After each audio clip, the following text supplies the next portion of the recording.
Hi. Oh, look, there's a floating arm named Natalie. I told you because I thought I knew it wasn't gonna switch once I logged on to my Gmail, and I thought it was gonna switch onto Zoom, but it didn't. Is that anything up for you both? No, not at all. So thanks for joining us, Jimmy.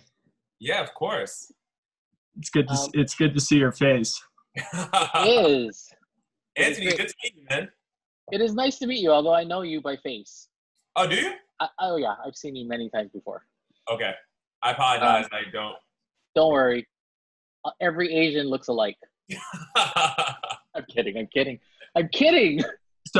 So Anthony's, I told Jimmy before, but whoa, your name switched. That was pretty good. Anthony has a long history with Equinox, which is how we met together. So kind of a small world in that sense.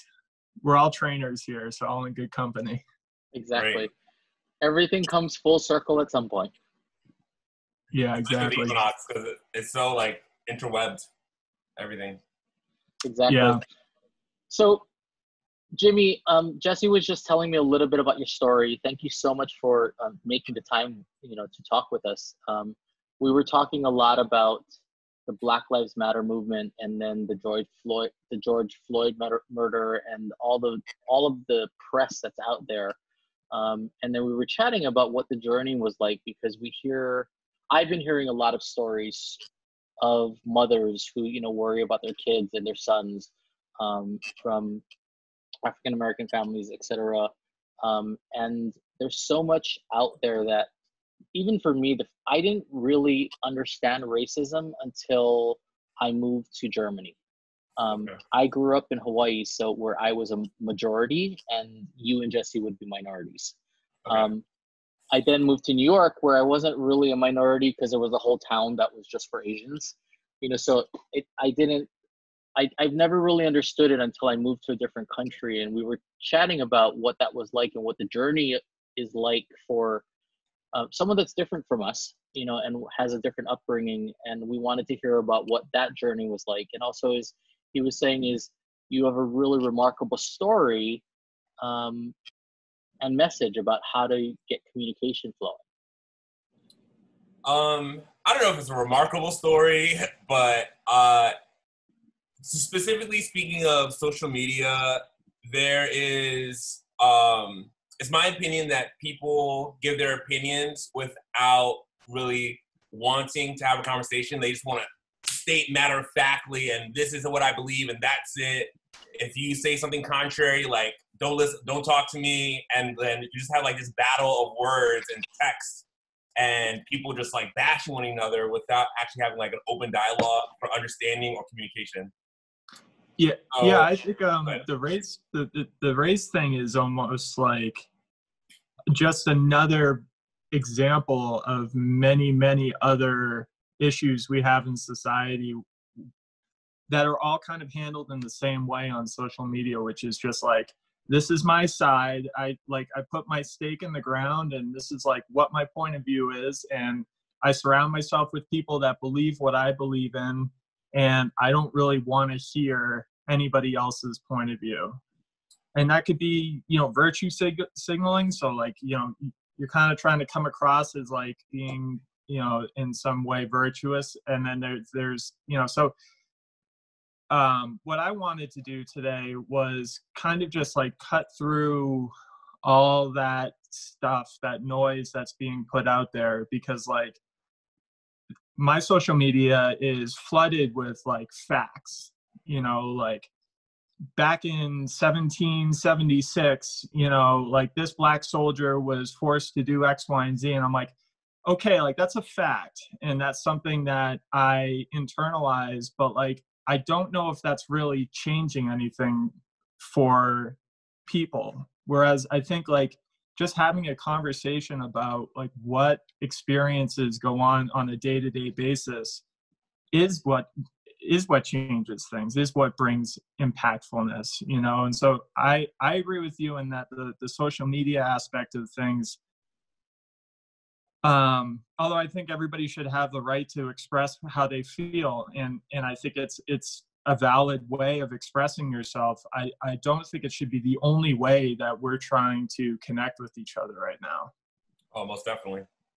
Yep. You had mentioned that like you had put a post out, and the reason why I thought to ask you on was because you had put a thoughtful post of basically you on video saying like, hey, like if anything's going to change, we need to talk and just have an open dialogue. And when you and I spoke on the phone recently, you said that no one had really reached out to you to talk, you know, and I think that's a problem, because like if you're willing to like go out onto a limb and say like Black Lives Matter, or like post something on your Facebook or Instagram about like, you know, what's going on, like you should be even more willing to have those types of conversations with people and actually like try to understand what's going on. So, yeah, the format of our program or our podcast is really like we talk about kind of what our history is, like what our upbringing was, what life was like, and then we usually focus on one or two kind of like life-changing moments, and then we talk about what life is like now. Okay. So I guess going through that kind of format, why don't you just tell us a little bit about like where you grew up, and we'll start from there. Yeah, I grew up in Hempstead, New York, and Long Island. Spent 12 years there. And my parents are immigrants. Both my parents came to America from Haiti. My dad in 86, my mom in 88. They met in America, fell in love, had me and my sister, twins.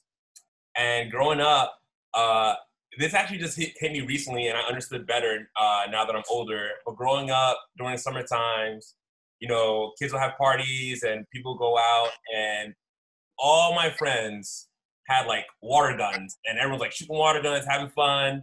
And I'm like, oh man, like Christmas, my birthday, like, Dad, can I have a water gun? Can I have a water gun? He's like, no water guns. I'm like, Dad, it's not a real gun. It's just water. It's fun. And he always said no. And I never understood that. So I was really resentful as a kid. And then when I went to, at 12, we moved to Reading, PA. City in Pennsylvania, and you know, I went through high school not really getting into trouble because Reading was a little rougher than Long Island, inner city, and I loved it because it was very multiracial, people different backgrounds, religions in that one city. We had almost 7,000 kids in my high school. Wow. Large, yeah. And literally it was maybe 30% across the board, like 30% Asian, 30%, maybe 50% Latino, 20% Black. Like there was just so many different cultures and religions and creeds in Reading, in high school specifically.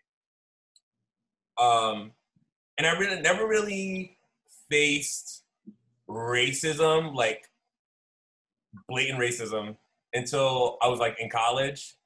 And that was when I was in Pittsburgh, PA. I went to University of Pittsburgh. That was a great school. I loved it. But there were some experiences that I had that really like made me pause and think. And that's where I think people miss the boat on racism now in America, because everyone thinks it's blatant, like being called the N-word, like lynching and like having things thrown at you or spit at you, or things that are just so overt. You're like, oh my God, like this is definitely racism. But it's so much more subtle now. And sometimes you second guess like, oh, is this really happening to me? To that point, my mother always asked, especially in college, like ask who my professors were, who my advisors were, because she always believed or had the perception that if my advisor and professors were Black, like they would have my best interest in mind, versus a white counselor or a white professor, which I didn't find true at all. Like when you look at them individually, like I was looked at as an individual and they like tried to do their best for me. But again, just going back to that mindset for my parents, at least having a Black man as a kid, they didn't want me playing with water guns, and they wanted to make sure I had like Black advisors and adults around me to help like steer me in a way that would be to my benefit and not have me be like a degenerate. Yeah. Did you ask them what that was all about at any point, or did you just kind of figure that the water gun thing? Did you just? Honestly, as a young adult now, I figured it out because I don't think they even understood why, but they just knew, hey, like this is how you should watch out for yourself. I never asked them, but I just figured it out on my own. Wow. What do your parents do for work when they immigrated here? What did they do? So again, as immigrants, they didn't really have much education or opportunities. So they worked in a factory, and they met in a factory job. Then my dad did a little bit of schooling, vocational school, and he became a industrial mechanic. And my mom is a CNA, certified nursing assistant. She works at a nursing home. Oh, cool. Yeah. So you got through college, and that was really where you started to kind of. Yeah. So in college, I don't know where to start, but one thing I do remember vividly is one of my friends, another black man, we were trying to catch a bus, and we weren't at the bus stop, and we were like 50 feet away. We're like waving down the bus. We said, no, you're not at a bus stop. He kept driving. Like, all right, we're not at the bus stop. We're like 50 feet away. I get it. And literally, Jesse, Anthony, like literally another 50 feet, still not at a bus stop. White guys like waved him down, and he pulled right over to pick him up. Wow. And what? Yeah. We stopped and looked at each other. My friend and I were like, did that just happen? Like, did he just really not pick us up yet? Pick those guys up? Literally, they did the same thing we did. And yet he had no problem not stopping at a stop sign or not stopping at a bus stop and picking them up. Wow. And that was the first time that ever happened to me. Because sometimes you hear stories and like read experiences and like, oh, like, wow, that must be like somewhere deep in the South, like really redneck or country or these other places that you assume are still very blatantly racist. But again, that happened in Pittsburgh, which I would assume is open and not not discriminatory. Right.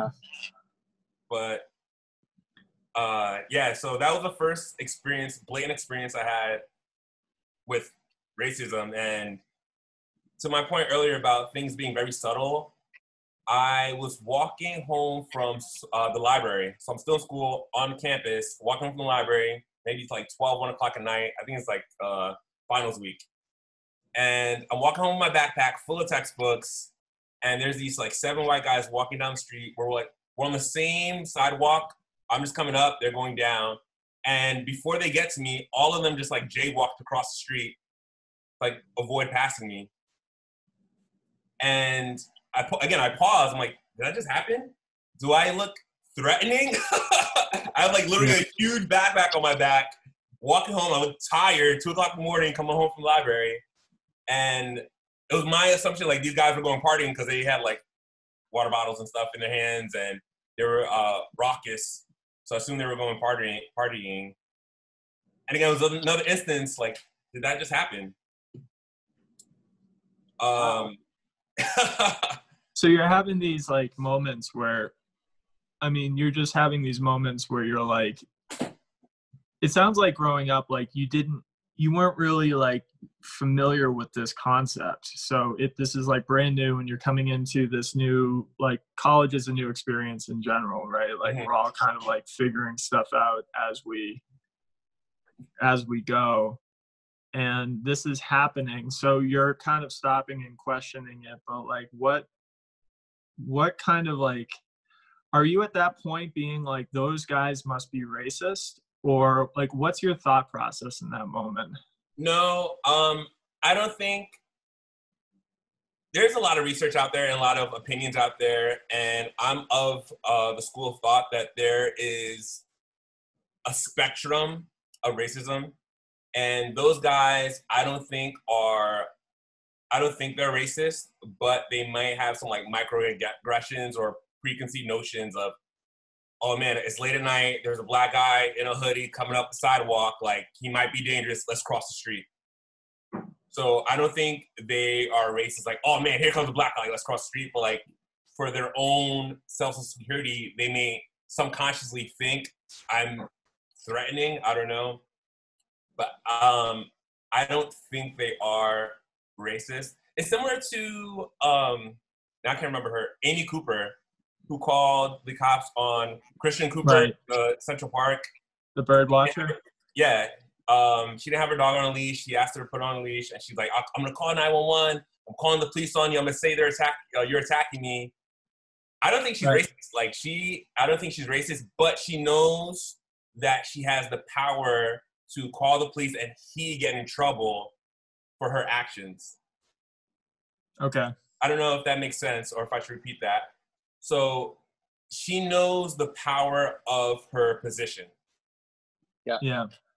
So I don't think she's inherently racism, but she understands the structure of it in America and how it works to her benefit. Sure. So the same way those guys, they crossed the street or the bus driver didn't stop for us because, again, they're not inherently racist, but they have like preconceived notions and they know that, not know, but assume that for their safety, quote unquote, they shouldn't pick up a black guy or they should cross the street before crossing a black guy. Maybe that is racist. I don't know. As I'm talking it out, maybe that is blatantly racism. I think this is where it gets like difficult, and where I try to simplify it the most I can is that, like, if you're going to treat somebody a certain way based on their race, that's inherently racism, in my opinion. I can agree with that. I think, like, if you fail to see the individual as an individual with his or her own, like, individuality, right? Like the pros, cons, whatever. You just see the person as a person. If you fail to do that and you lump them into kind of a category, it could be sexism, ageism, racism. Like, humans categorize in many different ways. So yeah, I do think it's racism, but it's not overtly like, it's not a violent form. It's more just like almost like an ignorant form, maybe. It's a microaggression. Is that the term? Yeah, have you heard of that term before? I've heard it. I don't know what it means. I'm gonna take a second just to Google it so I don't butcher the quote or the definition. But I'll give you another example of a microaggression that my sister experienced. My twin sister, she's a very smart woman. She went to a small liberal arts school, and for grad school, she went to Columbia. But before she started Columbia for grad school, she was helping one of her friends move, and the friend's sister was there. You know, they're just chatting up, and the sister was asking, "Oh, so what are you doing like after you graduate undergrad?" My sister said, "Oh, I'm going to grad school at Columbia." And the sister just stopped, and she turned and said, "Good for you." Yeah. And again, that's not blatantly racist, but it's a microaggression. Like, why? Okay. The woman was like shocked, and yet trying to congratulate my sister, but in a sort of demeaning way. So the movie Get Out is a perfect example of like microaggressions after microaggressions. Yes, and that's what's so brilliant about the movie Get Out. Right. It's just one after the other, which I think it does speak more towards like what you were saying, which is like, we're not talking about like overt. It's these micro, I get the term now, I guess. It's these microaggressions, these small things that could be interpreted one way, even, just reading it on paper. But it's the tone, it's the looks, that kind of thing that really tell you what's underneath that. Yeah. Got you.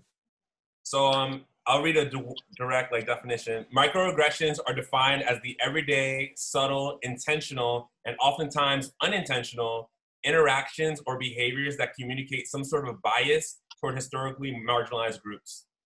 Oh, okay. Yeah, that's right on the money then. Yeah. And a lot of these, and that's what I experienced most as a Black man in America, is like just constant microaggression after microaggression after microaggression.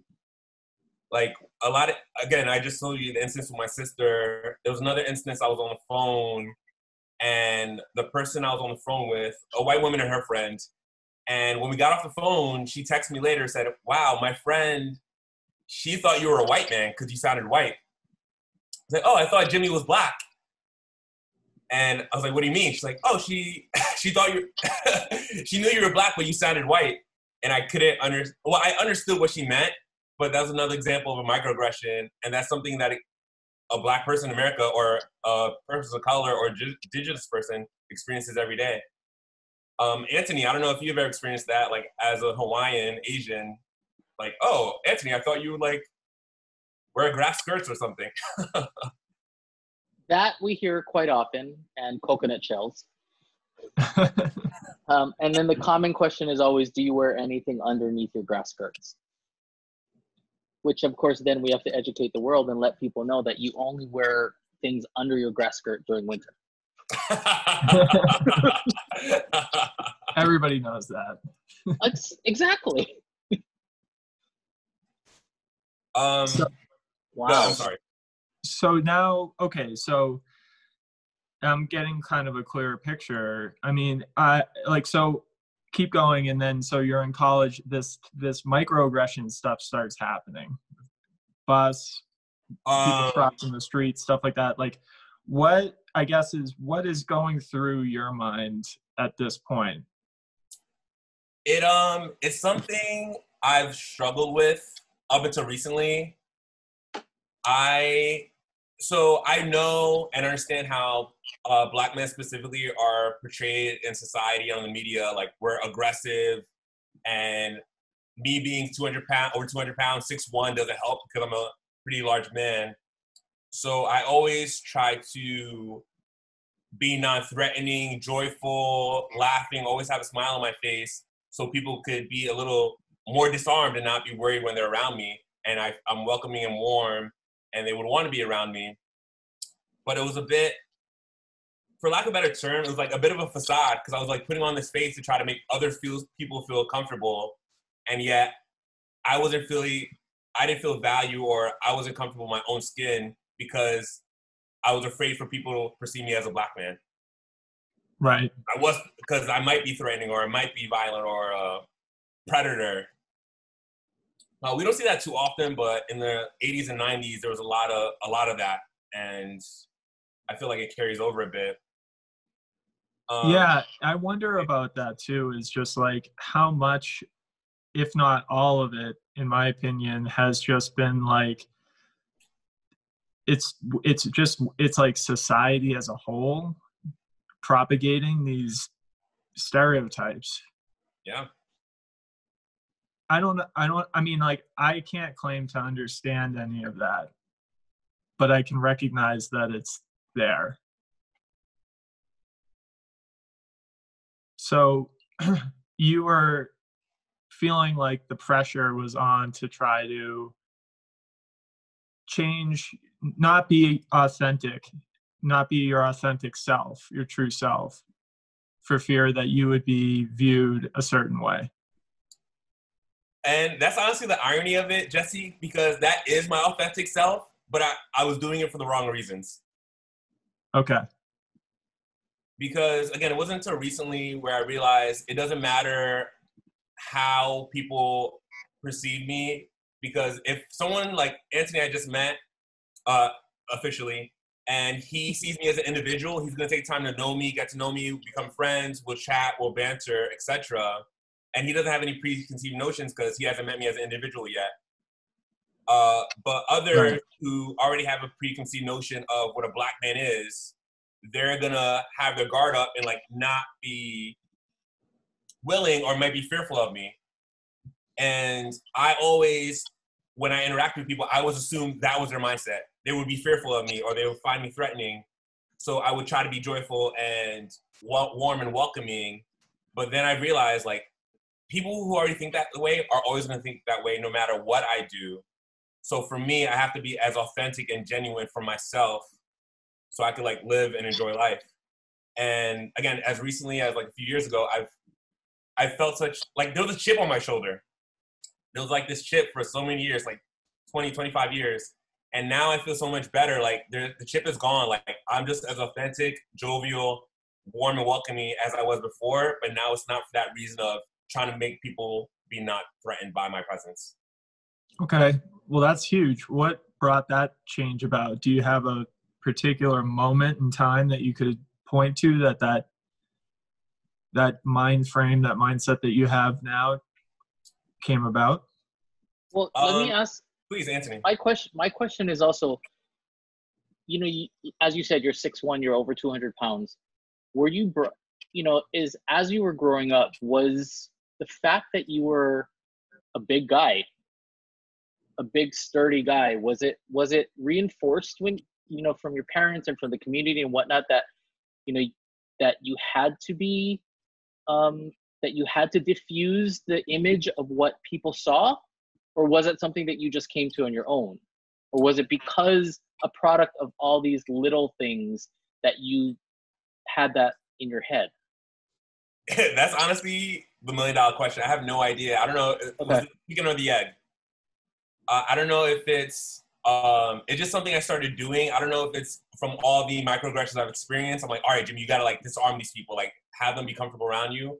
Or it was like ingrained, hey, Jimmy, this might happen. This may be in front of you, so you got to make sure you're as non-threatening as possible. Okay. I'm not sure, but it's something I've done so long. I don't know when I started, to be honest.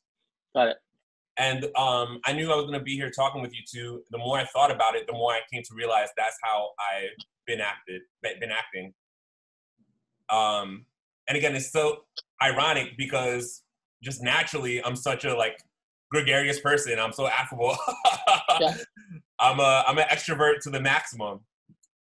And that was the irony of it. But now I understand, like, for me, I have to do it because, like, I enjoy talking with people and not to make them feel comfortable, but, like, I need to be comfortable first.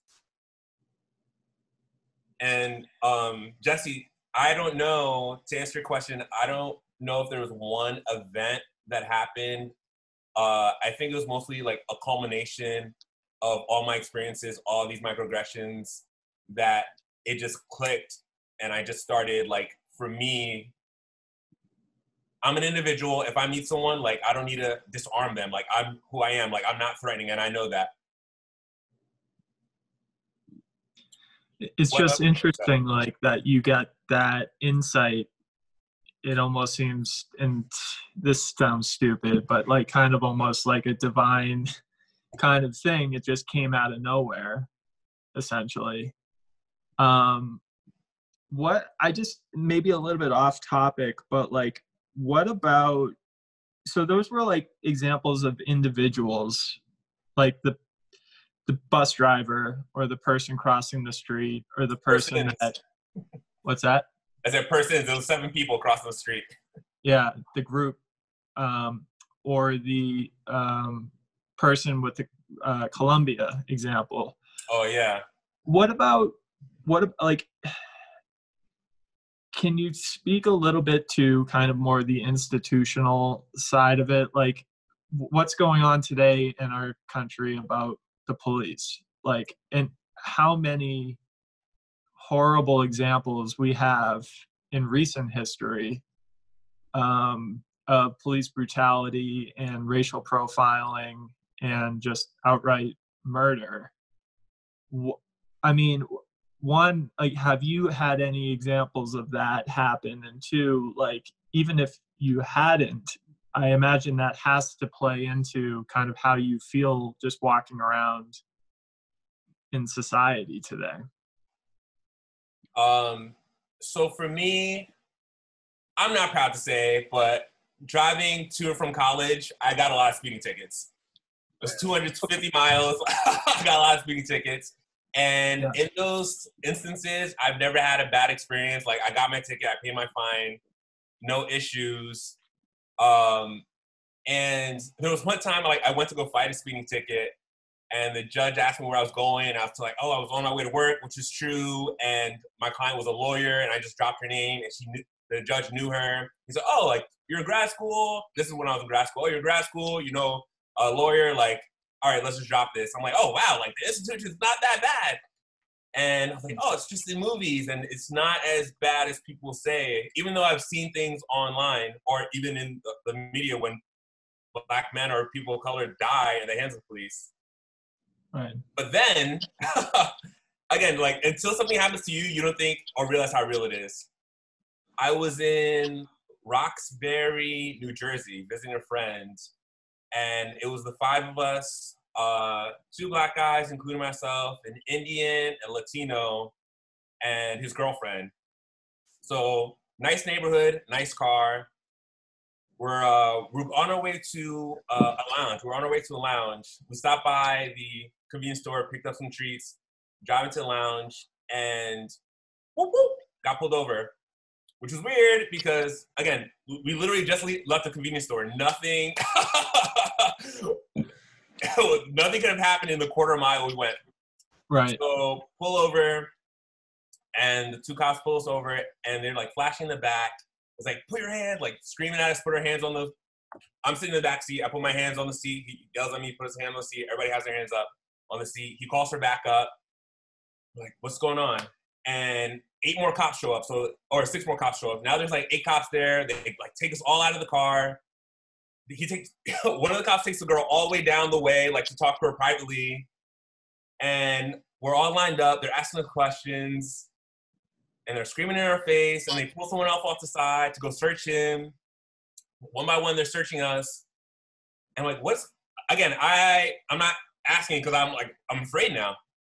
Yeah. Again, it's late at night, it's 10 o'clock at night, and they start like making us sobriety tests, asking if we're on drugs, if we've taken any drugs, any alcohol, no. And this one officer, he's like going off and off and off. And the closest officer to me, he was like, oh man, this is bullshit. This is bullshit.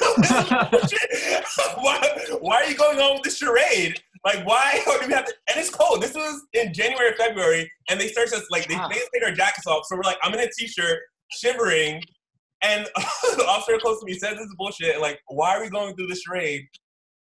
Again, we had nothing on us. Like, no drugs, no alcohol, no weapons, nothing. We get back in the car. My friend who was driving, he got like a $150 fine for the fine was like for not turning, like not having a turn signal. Oh, wow. And what? Yeah, we get back in the car like, what just happened? Like, I was honestly blown away because I never thought that would happen to me to begin with. But I was like, that was the first time I realized, like, wow, like being in that instance, being in a nice car in a nice neighborhood, people of color, like I was honestly like blown away and shocked that happened to me. Again, this was the time when I was thinking, all right, Jimmy, if you do all the right things, like nothing bad will happen to you. Get your education. Like you're in grad school right now. You're working hard. All your bills are paid. Like you have no, no arrest, nothing like on your criminal record. And yet that happened to us for no reason. Wow. And that's when I realized, like, wow, it literally doesn't matter if you have someone, I mean, instance, the police, if you have an officer like in a bad mood or looking for you, it literally doesn't matter like who you are as an individual. If they have something in their mind, like they're just going to pull you over and one thing might lead to another. Thankfully, nothing happened to us, but that's shocking. That's how so many of these things that we see in the media, whether it be George Floyd or that the McLean kid, Elijah. Yeah, like, Elijah McLean. It's wrong place, wrong time. They said the wrong thing that just, escalated, a situation. I mean, we see the body camera footage for George Floyd and how he was taken out of his car. And then I was thinking, this was because of a counterfeit $20 bill. Mm-hmm. So it wasn't like it was an armed robbery. So I was trying to understand what would possess another human being to yank somebody physically and then 3 people to sit on them. Apparently they had a previous, without getting too far into the weeds, but apparently those two actually had a previous relationship. They had a history, yeah, because right. they worked at the same nightclub and they didn't get on or whatever. Right. It's scary that they have so much power. Yeah. If they decide that they want to, push things, there's really nothing that you can do to stop it. And I also think that there's a huge issue with the police departments hiding and allowing this stuff to happen. Like that one cop that was like blatantly like, this is bullshit. But what did he do to stop it? Exactly. Again, thankfully nothing went awry, nothing bad happened. But again, he just let his fellow officer like continue with his rant and charade, and he didn't stop it. He didn't pull him away. He didn't say, "All right, you guys could go." We had to stand there and like go through it. And it's a bit traumatizing because now every time I see a cop or like a cop siren, like I freeze, and not out of fear. I just want to make sure I'm not doing anything wrong possible. I want to like, my hands are shown, like I'm walking as slow and still without seeming non-threatening once again. I can't remember the second part of your question, but to your first part, institutions, I feel, again, individuals work in institutions. So when you have individuals who can act the way they act without any repercussions, you get things like George Floyd, Elijah McClain, and the list goes on and on. But even further, like it's not just those individuals in the institution of police brutality or police system, but also laws. Like there are laws in place that don't help rectify anything that happens. So for instance, for Breonna Taylor, they killed her in her home when their suspect they were looking for was already apprehended, but they killed her in her home. And those police officers haven't been arrested yet, but they can't. Literally the law, Kentucky has a law where they can't fire those officers for like doing their duty. So it's not just those individuals in the system, but also the laws that are in place that don't rectify anything. Right. Yeah, the reform of those has to start with the system that's inherently flawed. People need to be held accountable for their actions, regardless of their position, is my opinion. Agreed. So when you got out of college and you got into the workforce, when did you move to New York? So I finished college 2012, grad school 2014. I moved to New York 2015. 2015. Gotcha. Yeah. And then you started personal training right then? Yeah, I did a little bit of personal training in Pittsburgh as well. I actually went to school for exercise science. So I knew I wanted to be in the field. So I was personal training for 2 years in Pittsburgh. And then 2015 moved to New York and started doing it like full time as my occupation. In your lifetime, have you noticed any change in any of like the awareness of people in terms of their own? Let me get a little uncomfortable here because I've just been like hammering you with questions. Like I grew up in a largely white neighborhood in a largely white town, and my graduating class was probably 90% white people. I had no idea why or what was going on. Like growing up as a kid, you're just kind of innocent to the ideas of like systemic racism or like, why does this town, why are things structured this way? And so it wasn't really until I moved, and Boston is just like a crazy racist city anyways. And it's exactly like how you describe, where it's like, no one's out there like calling people the N-word or anything like that. It's all very quiet, but it's super segregated and it's just really, really racist. I don't know why, but it is. And so like coming to New York was really the first time for me that I started to get exposed to the idea that like I had grown up with white privilege, and like I didn't even understand what white privilege really meant. And honestly, like to me, I took offense at first, being ignorant to the whole concept, thinking like, well, they don't know the struggle that I went through as a kid. Like I didn't have the best family upbringing. Like, I've battled with alcoholism and addiction my whole life, and I've had plenty of struggles. So to be kind of like branded with this like white privilege, like almost feel like I've been marginalized in a way, to say that it's like almost like, you know, you've just been given a golden ticket through life and you haven't had any challenges. And then I started to sit back and like say like, all right, so that's like my initial like gut reaction as a white man in this country. Like, but there must be more to this than that. Like, I can't just listen to that first emotional response. So I started trying to educate myself around like, what exactly is white privilege? And like, it's so true that I do benefit from it every single day in one way or another. And it's not to say that I haven't lived a life that has challenges. It's just that there are certain things that I have always been given that were solely based on the fact that I was born white as opposed to black or any other race. And that's been kind of a hard thing for me to like, I guess, to come to terms with, because I don't view myself as a racist person. But at the same time, like, I recognize that I'm the product of an upbringing, and that upbringing inherently must have had some form of racism in it because it was so segregated. You know what I mean? So like, I guess like just like bringing down, getting a little bit vulnerable right here, like this whole new movement of like, wait a minute, nothing's changed. It feels like very little has changed. Like, I learned about the civil rights movement when I was a kid in school. And I learned about how like the laws changed.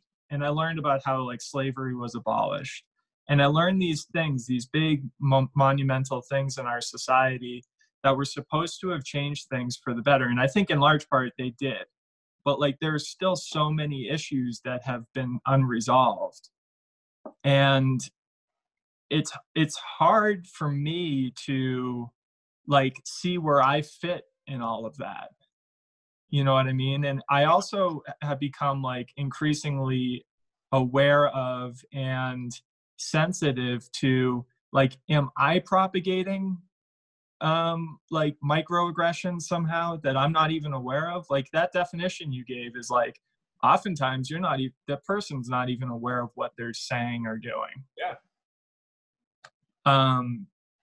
So I think it just becomes like, it can become really confusing. And as like white people being brought up in a white society, and then like trying to understand both what their biases may or may not be, and also move towards change, it feels like overwhelming. Like, I had a conversation with my brother and I was just like, people are rioting in LA right now, and he lives in LA, and I'm like, are you safe? Are you okay? And he's like, yeah, I'm fine. And I'm like, I just don't know what to do right now.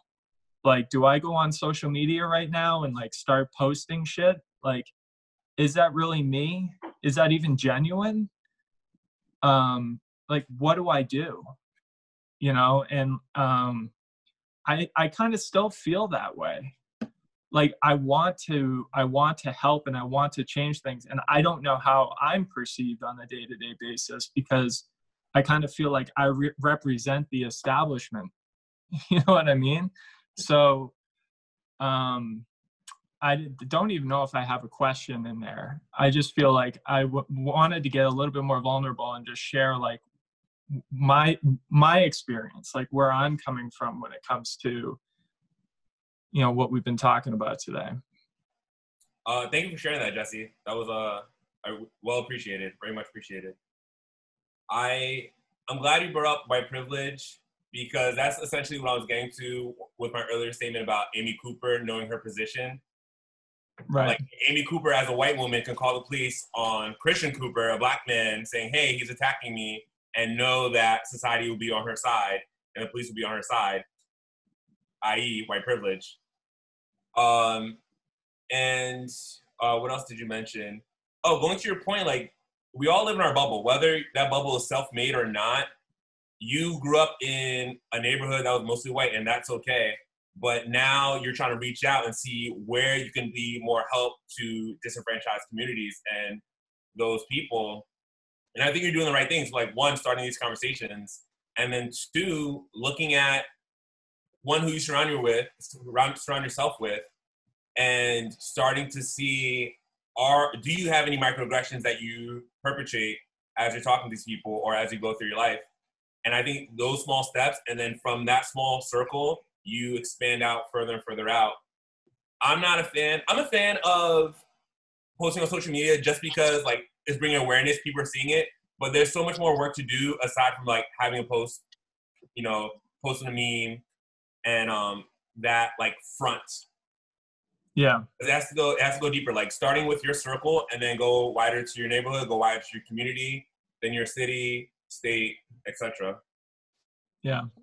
Can I ask a question? Because it just dawned on me. Within cultural guidelines, so like communities, so like for myself, I sort of lump in my head all the Asians together, and I make constant jokes about Asian culture left and right, which would probably upset my grandparents tremendously. But the other side is, at some point in my childhood or something, like, something said that I'm supposed to, or we stick to what we know or the surroundings that we know. And then you look at, like, I look at African American men and you hear it in different ways. Like, I would never use the N-word, but the thing is that I hear them use it amongst themselves. And if you're not educated enough, like, then you would think, well, is that what you call people? Yeah. It's like so much of what we say has progressed over years. And we as a human race, in some respects, have grown, and our introspection for ourselves has broadened. But there's also so much that also, I think, affects the way the rest of the world still sees us. And it's, and it's sometimes within our own communities. Yeah. So, I mean, to Jesse's point too, is sometimes it's not just what we can do for the world and the conversations that we have, but I think it's to highlight the journeys that you took, knowing that you were coming here, and the introspection and the thought process that you went through to start realizing the things that we do as human beings. And that's what strikes me as so interesting today when I see this protest and that protest and people acting outward versus really taking the time to reflect inward and really figure out what it is what they're about, or how did I come to that point. Like, I can tell you, I'm a short Asian man who was told my entire life that, and I looked like I was 12 until I was until I was 40, and so no one would really take me seriously. And I believed my entire life that I had to be larger than life, and I had to be extremely diligent about everything because I had to refuse to be ignored, because I was smaller than everybody else and people were going to just look over me. And I actually make jokes about that today because I think it's funny, but the reality of how I got that in my head is really what's now interesting to me the more I listen to your story. And like, how did we get this internal dialogue? Like, I'm interested now in hearing, so what does it feel like when you realize that I am a product, in some respects, of a country that fostered white privilege? It is, now that I'm thinking about it more, I've had a few of these conversations, and I think the more we converse, the more people become self-realized, and they can understand themselves better and society better, and how their role in society as well. But not only white privilege or white supremacy, but also assimilation. So growing up, again, I have a twin sister, so growing up, all her dolls, she didn't really like playing with because they were just like white Barbies. They didn't look like her, so she didn't really like have something to play with for her to connect with. And when you look at like a lot of these like fairy tale stories, it's like a white prince charming, a white princess, something, it's true, but something as simple as like the ugly duckling. Like we're kids, we learn about the ugly duckling in pre-K, and it's this duckling who's black, essentially, doesn't look like the other ducks. And it wasn't until like they go through their metamorphosis, they grow older, the ugly duckling becomes this beautiful white swan. And it's like just this subconscious, oh, I could only be beautiful if I become a white swan. And me being a black man, I'm never gonna become a white swan. Like that's not me. That's not me. But this feeling of needing to assimilate. And I was having this conversation earlier with my fiance, who's a white woman, but she was discussing with other black women how, at least for hair products, like a lot of black women feel the pressure of trying to get like straight hair, flat hair, not having their curls or their natural hair. And they're trying to assimilate to a standard of beauty that isn't theirs. So society now has a standard of beauty, a standard of how you should be acting, how you should be looking. And they want you to assimilate to this standard, which not everyone is going to be able to do. And no, not everyone needs to do. The doctor, Jane Elliott. Do you know Jane Elliott? She's a professor. She talks about racism a lot. She's fantastic. She talks about, like, again, assimilation, that America is a melting pot. They keep talking about America being a melting pot. She said, no, like, America needs to be a salad. A salad has different vegetables, different grains, whatever you want to put in that salad. So you have each vegetable, each part of that salad has this identity, and you appreciate the differences to create the entire salad. And that's how we should be as a society. Like, have our individuality, have our differences, and work together in a society, not assimilate to one standard of either beauty, work ethic, etc. She does a lot of public speaking, right? Jane Elliott, yeah. Yeah, I've heard her speak. I don't know if it was like a TED Talk. It seemed like there were older videos. I don't know if is she still speaking now? She's much older. She's still alive, but the bulk of her work was like in the 80s. Right. And I guess that's where before I went off on my tangent, what I was going to ask you was that, like, so that's back in the 80s. And I remember she's talking to like a white audience in a college. Yeah. College. I know the video. Yeah, like a college auditorium, and she's not afraid to have that conflict, that awkward kind of. She's not afraid to go there, which is awesome. What, if anything, have you seen change in your lifetime? Like you mentioned, like the vision of like a beautiful woman being like trying to emulate the white swan or the white woman, right? Like, have you seen things change in that aspect? Actually, yes. I'll say yes. Not big changes, but over the decades, yes. I mean, I've only been alive for 30 years. I haven't seen much. But especially not only with people of color being models, but also like bigger women or gay women or even trans women now. And society has become more open and willing to accept more. And I was talking smack on social media earlier, but I would have to say social media really helps with promoting and bringing awareness to so many people. So in that aspect, it's great because I think people are more willing to accept. Maybe they may not agree, but at least the awareness is there and they might accept it now, rather than like not knowing something's out there. Because again, we all live in our bubble, whether it's self-made or not. We all live in a bubble. But now that there's more awareness, you can kind of like step out of that bubble and appreciate what small changes are happening. I can't think of anything specifically aside from the models that I've seen, whether they're like Victoria's Secret models or like sports athletes and fitness professionals, because that's all I follow anyway. Well, what's interesting is this year's Miss USA, Chelsea Christ, is a beautiful, beautiful, stunning Black woman who won the pageant, leaving her hair completely natural, as did the Miss Teen USA. And like, there was this huge interview I remember thinking, you know, where people were actually talking about what compelled you to do that? Because I think during preliminaries or something, she had, I think, and I'm not sure of this 100, but she either flat ironed it or she did something, and her hair looked really beautiful and long and different. And then for the finals or something, she left it, completely natural with, these long, waves and curls in them. And it was such a big thing.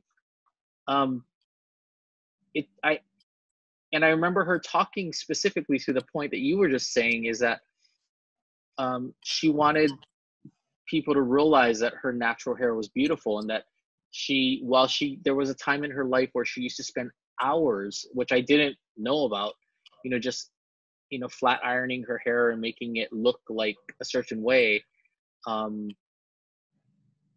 Like it was just trying to assimilate to a certain beauty standard. Exactly. I just looked it up. To your point, Anthony, it was in 2019, the Miss America, Nia Franklin, Miss USA, Chelsea Christ, and Miss Teen USA, Kylie Garris, were all Black women. And now the reigning Miss Universe is also Miss a Black Universe, woman. yeah. Toonsy. Yeah. I mean, it's kind of amazing, and I think it's just wonderful as well, because they all look so different, and they all have their unique platforms that are so amazing, but every time I've watched one of them speak, I was always very impressed at how strong they were. And I just, when I listen to your story about where you come from, the realizations that you make, and then, Jesse, to your point, when you think about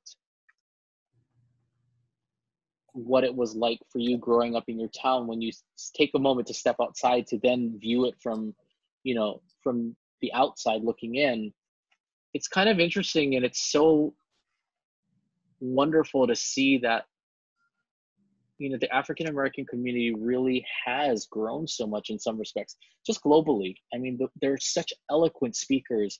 The Obamas, are a really great example of that. They're just such amazing. There's so much character to what they put out there now, or that we see in press. Anthony, not to call you out, but I'm calling you out. And that's another microaggression that me and my sister especially received growing up. Which is? Oh, you speak so well. So as, again, me and my sister, to toot our own horns, we were very smart. Like, we were always in, like, AP advanced classes. Yeah. But, again, we were the only Black students. Again, in a high school that were plenty of Blacks. Like, again, there's 7,000 kids. Half of those are Black. Me and my sister were only two, maybe there was a third Black student in those AP and advanced classes. But all too often, like, oh, wow, you speak so well. Oh, I can't believe you're in this class. Like, why not? So noted. And that's a slight microaggression that we don't realize we're doing. And again, I don't see you as racist, and I know you're not racist, even though we just met. Yeah. But again, it's something we don't intentionally mean, but it's something you know. So, Jimmy, you said before, like, you were like, you know what? I'm never going to change that person. I'm never going to change that person's point of view. They're going to think the way that they think. I might put a little bit more faith in humanity that you or me or any of us may actually be able to change that person's point of view by doing exactly what you just did. Because I think we need awareness of where we're coming from and what is being communicated when we say certain things, so that we can gain awareness about ourselves.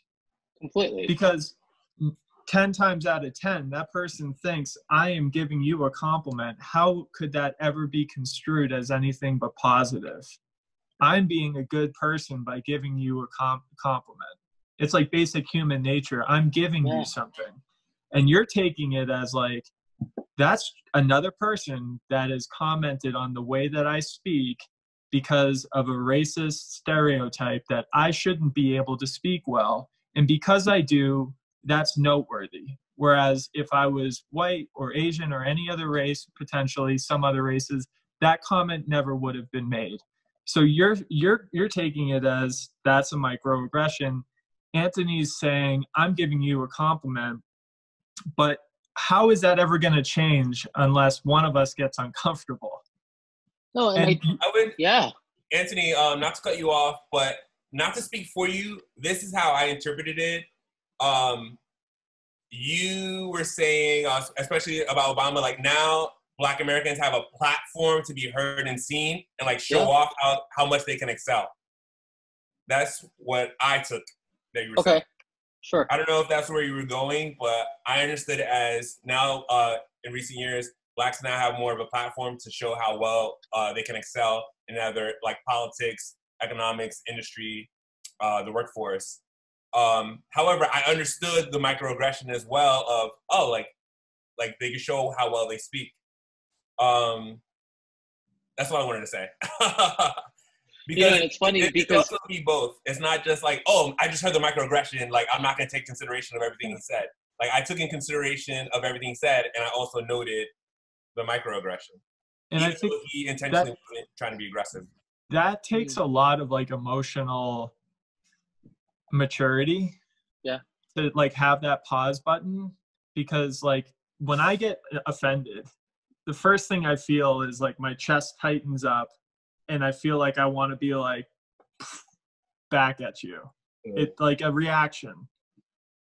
Between a response and a reaction, I think is really where the change happens, because you have to have that emotional wherewithal to potentially feel that first sting, but also filter it through a filter of like, this is a person that means well, but needs to be educated. I'm not saying Anthony, I'm saying just people in general. Like I didn't take what Anthony said as something that was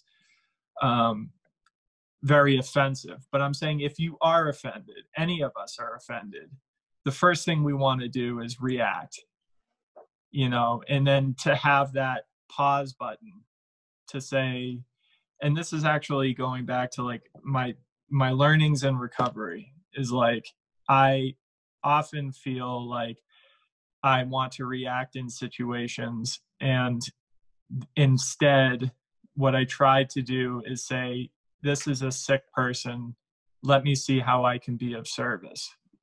But that type of mindset allows me to take myself out of the situation and potentially be a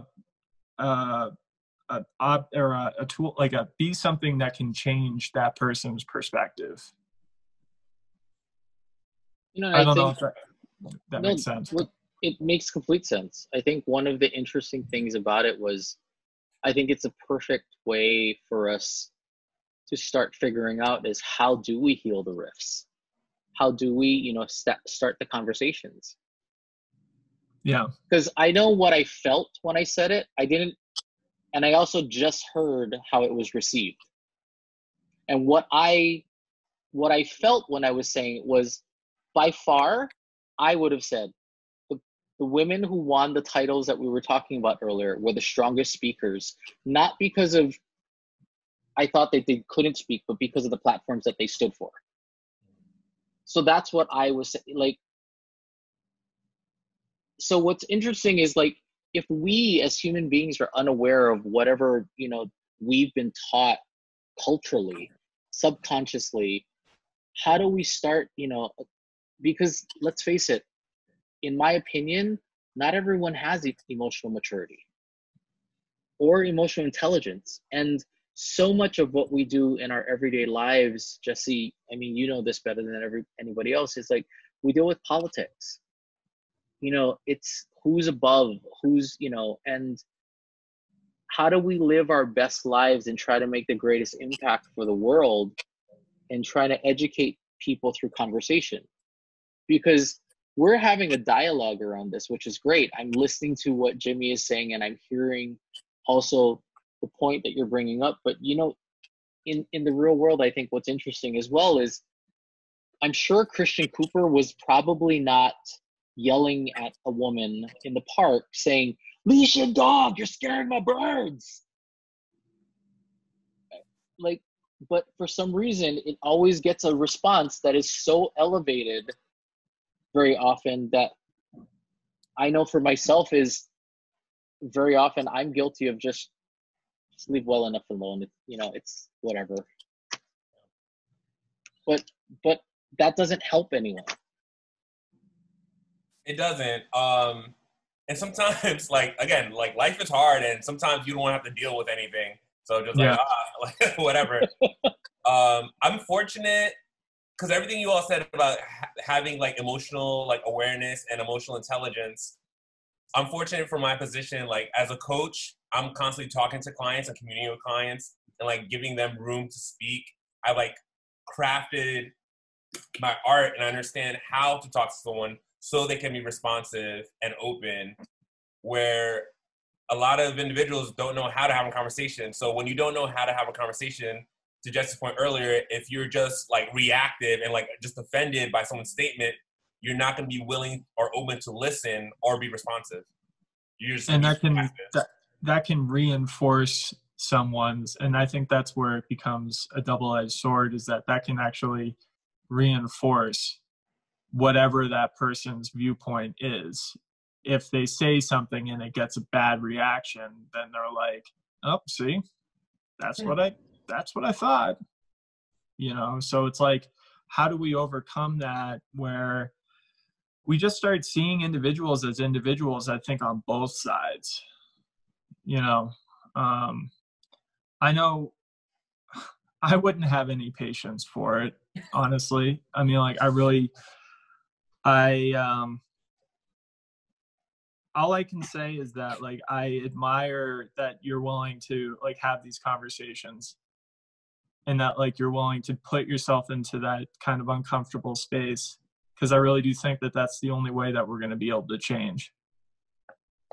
I appreciate you saying that, because I really want to, I don't know if it'll ever happen, but I really want to have a conversation with someone who doesn't agree, or someone who actually is racist and don't like any Black, Indigenous, or other person of color, and just want to ask why. Like, why do you not like this person? Like, do you not like them as a collective, or is just one individual that wronged you and now it's soured you to that group of people? Yeah. And I think if you get to someone's why, as cliche and corny as that is, but if you get someone's why, like, I think that's where you'll start to see a change, hopefully. But unless you understand like people's motives, it's not. Again, and that's the point of like having these one-on-one conversations and then expanding it from your circle to bigger platforms. So in like everything that you've gone through in terms of your own experience, and then really changing your outlook in terms of like pretty much saying like, who cares what people think about me? I'm going to be me, and I'm going to do me, and I'm going to be myself, and not try to people please or fit into any kind of like image, which is just a huge transformation. And I hope that we can all achieve that, because I think all of us try to fit to a certain degree into a certain mold or be viewed in a certain way. And it's one of the more liberating things in life to finally come to the point where you just say, you know what, whatever you think about me is your own business, and I'm going to do me. But having had that experience and that growth, like what are some things that you would like to share with our audience, white, Black, whatever, just like in your experience, what are some things that you feel like, are good things to share? I want to tell about two of my experiences and like show the transformation between the two, because when I still felt I had to like put on a show or a facade of who I was. I was with a friend in her home, a very nice apartment building complex in East Side, and they had a rooftop pool. And she invited me up to hang out with the sun deck in the pool, and the front desk agent of the pool was like, "Hey, do you all live here?" She's like, "Yeah, I live here." It's like, "Oh, okay." Like, gave us our towels, gave her our stuff, and then went on the phone. And literally 10 seconds later, like, the manager just comes running around the corner. "Oh, excuse me, only tenants and residents are allowed on the roof deck." Like, all right, well, we live here, or she lives here. And we went through a series of questions back and forth. Like, she's trying to verify that my friend lived in the complex. And at the time, I was so embarrassed. I'm like, oh my God, like we shouldn't be here. I was ashamed and embarrassed, even though I was okay to be there because I was invited. Like she lived in the apartment building, and we get on the roof deck, and there was a white couple with glass wine bottles, wine glasses around the pool deck, which big signs saying no glass around the pool. The manager spoke to them for a good 5 minutes, and she never brought up the glass and just went on her merry way. And again, I was just ashamed and embarrassed, yet we followed all the rules. And I just saw the discrepancy of the way we were treated versus the other couple that was there. And again, that's when I had my facade. But now that I'm just like, all right, I'm going to be me. If they don't like me, that's okay. They don't know who I am. Most recently, I was at another friend's apartment, very nice building. And a woman asked, oh, like, what are you doing here? Who are you here to see? I'm like, oh, I'm supposed to be here. I'm okay with that. I'm not embarrassed. I'm not ashamed. Like, this is who I was seeing. But if it was Jimmy before, I would have been, like, again, ashamed and embarrassed. And being comfortable in your own skin and, like, trusting who you are is so liberating and freeing. Like, I'm happy regardless, but, like, I've never felt so liberated and not having to, like, follow a narrative or fit a mold of any sort. And it takes time, it takes patience, it takes a lot of self-reflection, a lot of conversation, and it will happen. Again, it took a long time for me, but it is the most liberating thing you can experience when you get there. That's amazing. Who are you talking to, and what kind of conversations are you having to help you get to that point? I mean, I'm fortunate enough to have like a beautiful and well-educated and open fiance. My partner, she's amazing, and she wants to learn more, especially like getting in a interracial relationship. Luckily nothing's happened like traumatizing yet, but like we're gonna have some trials in our future, and we're gonna have interracial kids. Like, so she wants to learn as much as she can, and she's open to dialogue and like be supportive as much as she can. So I speak to her a lot. And my twin sister, like, I want to get her viewpoint. Like, especially as a Black woman in America, like, it's very challenging. Yeah. Again, not to say, I don't want to sound doom and gloom, oh, like, it's the hardest thing ever to be Black in America. Like, we have your challenges and you have your benefits. Like, you have, it's the same thing as, or not the same thing, but in the note of thinking of white privilege, like you, Jesse, you've had challenges, like you've had things, adversity you had to overcome.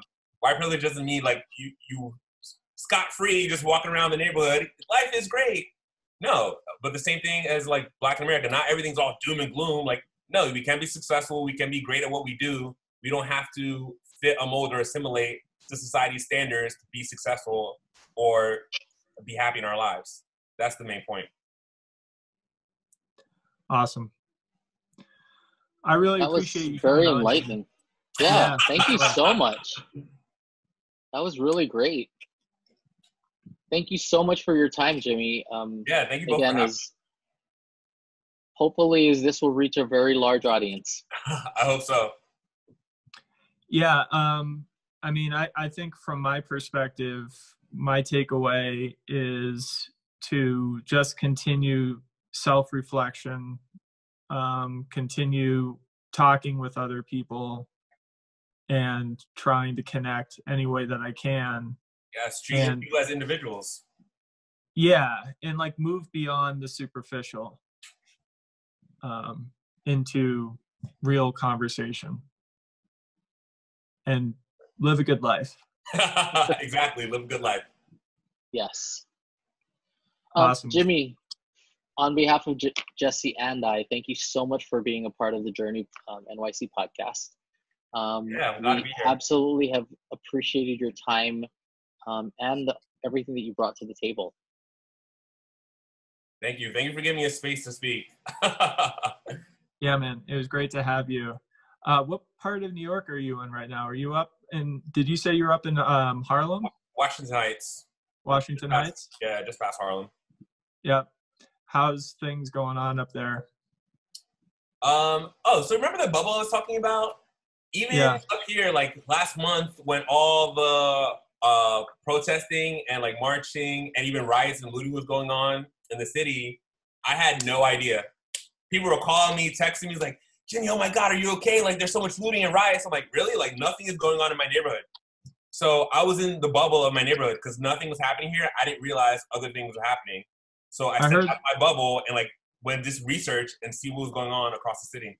Yeah, I heard like Chelsea, Hell's Kitchen, Soho, the entire Fifth Avenue. Yeah. I'm glad that you're safe up there. Yeah, thanks. Anthony, are you in upstate? Or are you? No, I'm back in Astoria. Cool. Well, I'll tell you, things are nice in Colorado. You guys should come visit. I miss you both. We heard all about the water, the hiking trip, the mountain lions. And two New Yorkers trying to survive in the wilderness is no bueno. But it makes for a really good story. Yeah, we ran out of water halfway. Wow. We got attacked by